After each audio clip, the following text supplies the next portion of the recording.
My voice, my videos, exclusively only on Screen Hoopla. Jeff Bezos, owner of Amazon, has given Michelle Obama his full support for a 2020 presidential run by placing a full-page ad, Michelle Obama for President, and his ads are on Amazon's website. What does Bezos know that we don't? According to this report, and why did Michelle Obama decide to launch her new book on November 13th, 2018, just a week after the midterm elections? Was that merely a coincidence, or was the date chosen by her political advisors for some other reason? And what about those rumors that Oprah might run for president in 2020? Were they really triggered by the off-the-cuff comments by Seth Meyers at the Golden Globes, or was Oprah really just a stalking horse for candidate Michelle? There's no doubt that Mrs. Obama, if you want to call her that, is widely popular among liberals and Democrats. According to a Gallup poll, her favorability rating exceeds her husband's, or his two predecessors, George W. Bush and Bill Clinton, of course. First Lady Michelle Obama will leave the White House with the same 68% favorable rating she had when she moved in.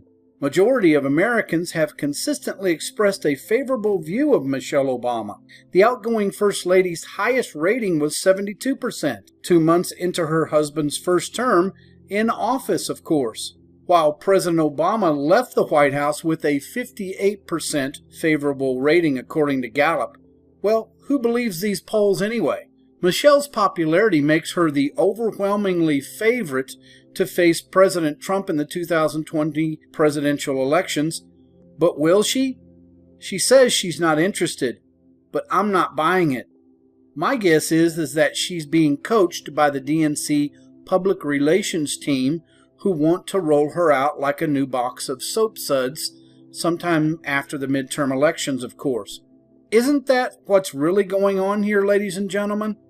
After the ballots are counted, Michelle is going to launch her 30-city book tour, during which time large throngs of frenzied supporters will spontaneously pop up everywhere, demanding that their favorite liberal icon throw her hat in the ring and join the fight against evil Trump. I can almost hear her yielding to their feverish pleas already. I don't want to be president, but I will do it for my people, unquote. What a scam. Democrat leaders obviously know a winner when they see one. Really? Which explains why she got $60 million for her new book. Wow. Were the publishers really that impressed with her modest talent as a writer?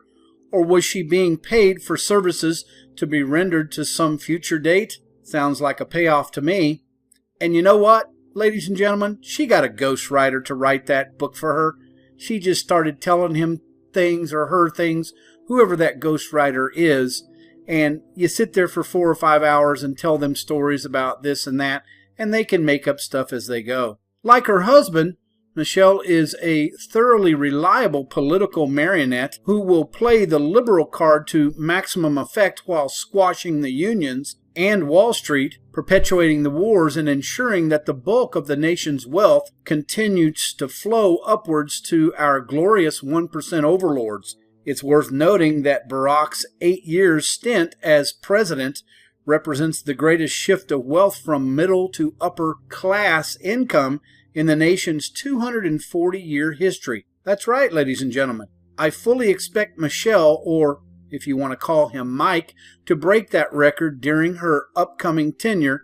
And if this report is spot on, the Democrats are not going to change directions. They're not going to become an issue-oriented anti-war party of working men. That's not going to happen. They're going to implement the same basic strategy they've used with Barack Obama. That is, select a person with impressive oratory skills and great personal charisma, well, if you think that Michelle Obama is, and transport him or her to venues that magnify his or her popularity, fabricate an aurora of celebrity status around his or her uber-positive persona, and make sure he speaks in only the broadest or her in the broadest and most nebulous terms. So she isn't accused of raining on campaign promises. This is what the party bigwigs want, a female Obama who will do exactly what she's told and faithfully execute the warmongering imperial agenda without the slightest reservation. Mrs. Obama is not the only perfect choice. She also comes with an impeccable resume. Really? She is a Princeton undergrad with a Harvard law degree. The only thing is she's a disbarred lawyer. She graduated magna cum laude, top of her class. Did I say she's still a disbarred lawyer? She has a spotless public service record with virtually no skeletons in the closet. She is a paragon, a shining example of strength, virtue, and perseverance.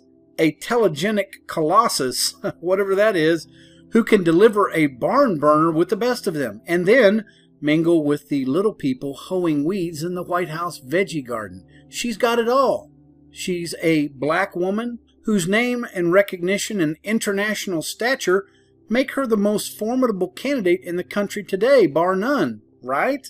But the one thing that makes Michelle, if you want to call her that, more attractive than any other Democratic candidate is the fact that she is proven commodity, a trusted ally whose party elites know they can depend on her. Michelle Obama is not going to rock the boat. She's not going to try to lift the country's cast-offs out of poverty or try to raise living standards for ordinary working people or put an end to bloody foreign wars. She's going to do exactly what her husband did for 8 years, exalt in his role as a meaningless figurehead who helped to conceal the sinister puppet masters who pulled his strings. Michelle is going to do the same darn thing, which is why the party bosses love her. This is all a what if, of course, because it's never going to happen. Thank you for watching Screen Hoopla News. I leave you a link below for this article.